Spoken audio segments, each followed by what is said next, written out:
Gastrointestinal cancer, often called GI cancer, can affect a number of body's organs, including the esophagus, stomach, gallbladder, liver, pancreas, and colon.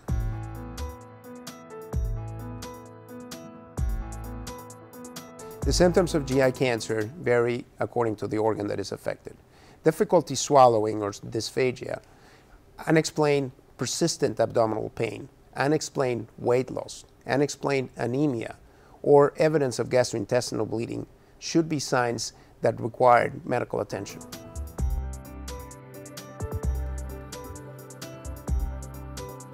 The risk factors for GI cancers are similar to the risk factors for cancer in general: advanced age. In particular, in GI cancers, certain conditions predispose the patients to a higher incidence of cancer.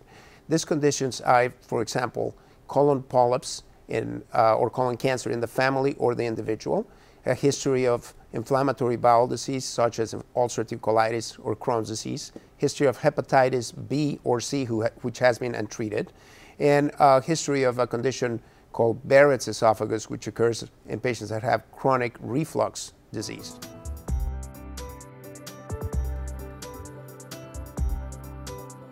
GI cancer is diagnosed with a combination of technologies.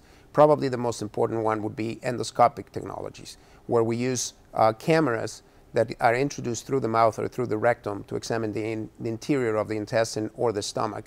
And with this, we can diagnose cancer. X-rays and laboratories are also used for this purpose.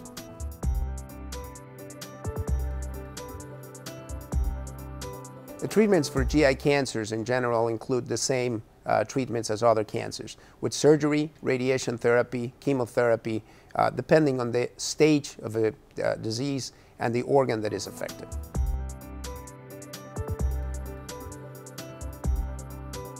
The outcomes in gastrointestinal cancer vary with the stage of the disease at the time of diagnosis and the location of the cancer.